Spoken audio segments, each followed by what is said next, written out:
Zëvendës kryeministria Belinda Balluku, njëkohësisht ministre e infrastrukturës dhe energjisë, ishte thirrur të hënën në prokurorinë e posaçme antikorrupsion, si person nën hetim, për akuzën e shkeljes së barazisë në tendera, por nuk dihet ende nëse numri 2 i qeverisë do të paraqitet në SPAK. Burime për gazetarin Klodiana Lala informojnë se Belinda Balluku, të cilës ju është kërkuar të shoqërohet nga një avokat. Zëvendës kryeministra dhe ministra e infrastrukturës dhe energjetikës zonja Belinda Balluku pritej që ditën e sotme të paraqitej në ambientet e prokurorisë posaçme kundër korrupsionit dhe krimit të organizuar e shoqëruar nga një avokat, sepse prokurorët përmes një fletëthirje të dërguar të martën e javës që lan pas e kishin informuar atë se është zyrtarisht personën hetim e se duhet i përgjigje fletëthirjes me qëllim që të komunikohej akuza zyrtare e shkeljes së barazisë në tendera. Belinda Balluku, të cilës ju është kërkuar të shoqërohet nga një avokat, nuk ka hyrë në ambientet e SPAK dhe se nuk do të paraqitet ditën e hënën. Deri në këto momente që ne po realizojmë këtë lidhje live së bashku, zonja Balluku nuk është parë të hyjë në ambientet e prokurorisë së posaçme. E burimet thonë se ajo ka shumë mundësi të mos paraqitet ditën e sotme,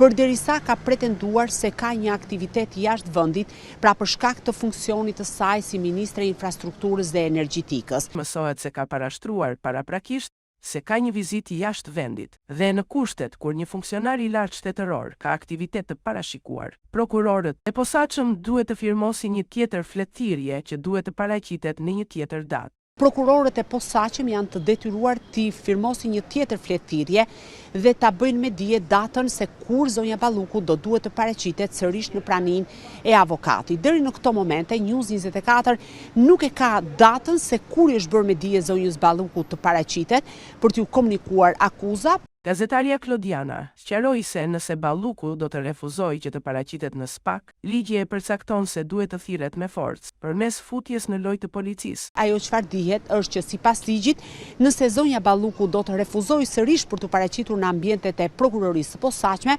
atëherë ligji parashikon që prokurorët mund ta therrasin atë me forcë, pra përmes detyrimit me forcë nga policia dhe t'i komunikojnë akuzën. Zëvendës kryeministra dhe ministra e infrastrukturës dhe energjetikës zonja Belinda Balluku pritej që ditën e sotme të paraqitej në ambientet e prokurorisë posaçme kundër korrupsionit dhe krimit të organizuar e shoqëruar nga një avokat, sepse prokurorët përmes një fletëthirje të dërguar të martën e javës që lan pas e kishin informuar atë se është zyrtarisht personën hetim e se duhet i përgjigje fletëthirjes me qëllim që të komunikohej akuza zyrtare e shkeljes së barazisë në tendera. Deri në këto momente që ne po realizojmë këtë lidhje live së bashku, zonja Balluku nuk është parë të hyjë në ambientet e prokurorisë së posaçme. E burimet thonë se ajo ka shumë mundësi të mos paraqitet ditën e sotme, përderisa ka pretenduar se ka një aktivitet jashtë vendit, pra për shkak të funksionit të saj si ministre e infrastrukturës dhe energjetikës.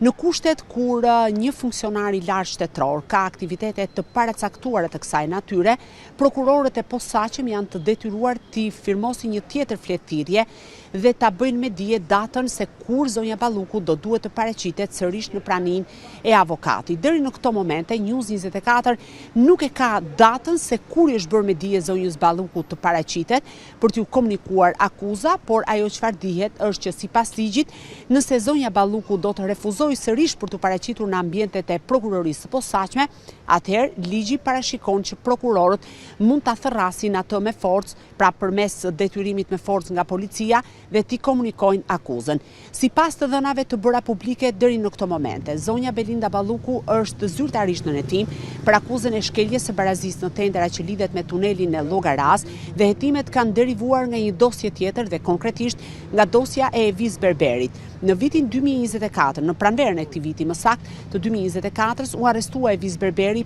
në ndyshimet për disa vepra penale, ku më e rënda ishte ajo e korrupsionit. Gjatë kontrolleve në banesën e ish-kreut të autoritetit rrugor shqiptar, prokurorët sekuestruan disa celular, përfshirë celularin e zotit Evis Berberi, të bashortes së tij, por edhe celular që ishin përdorur më herët nga çifti Berberi. Gjatë kthyrjes dhe zbërthimit të këtyre celularëve, prokurorët pretendojnë se janë gjetur të dhëna që implikojnë zonjën Balluku në veprën penale të shkeljes së barazisë në tendera, të paktën deri në këtë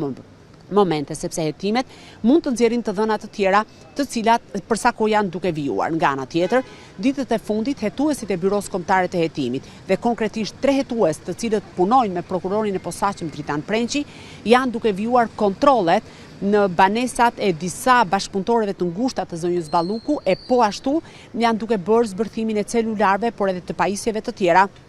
që janë sekuestruar gjatë këtyre kontrolleve. Edhe pse zyrtarisht prokuroria e posaçme deri në këto momente nuk ka reaguar, burimet bëjnë me dije se ka edhe të tjerë zyrtarë të lartë dhe ish zyrtarë të cilët janë nën hetim e pritet tu komunikohen akuzat, megjithatë emrat e tyre deri më tani nuk janë bërë publik. Por në momentin që zonjës Balluku do t'i komunikohet akuza, SPAK do të ketë edhe një njoftim zyrtar në lidhje me këtë çështje.